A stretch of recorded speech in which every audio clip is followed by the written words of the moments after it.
लालची कसाई। एक गांव में रहीम नाम का एक कसाई रहता था। उस गांव में उसके अलावा कोई कसाई नहीं था। इसलिए अगर किसी को मटन या चिकन खरीदने हो तो उसकी दुकान पर जाना पड़ता था। लेकिन रहीम बहुत लालची था। जब वो किसी ग्राहक उसे मीट खरीदने आता था, वो उसे कम वजन देता था। भाई, मुझे 1 किलो मटन दे दो। हाँ हाँ, क्या बात है भाई।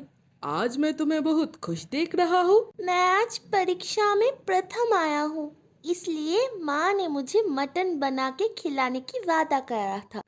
जब असीम दूसरी ओर देख रहा था, वजन कम करके रहीम ने झट से उसे मांस दे दिया।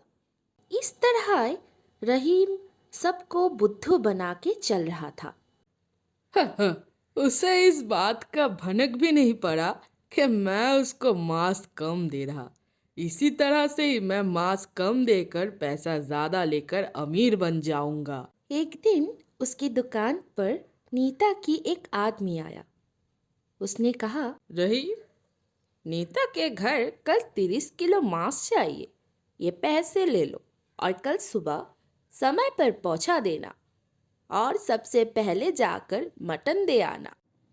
ठीक है, मैं समय पर दे आऊंगा। रहीम अपनी स्वभाव के कारण उस मांस से भी हाथ सफाई कर लिया जो उसने नेता के घर भेजा था।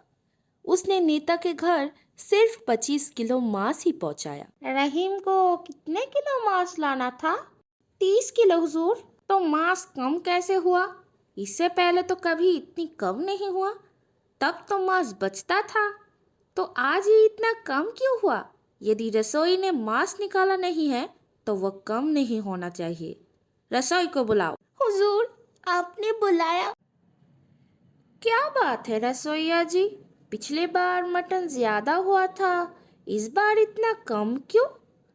तो निश्चित रूप से आपने मटन हटा दिया होगा। नहीं नहीं हुजूर, जितना मटन आया मैं सब बना दिया। तो फिर ये रहीम का ही काम होगा। रहीम को बुलाओ। फिर नेता ने रहीम को बुलाया।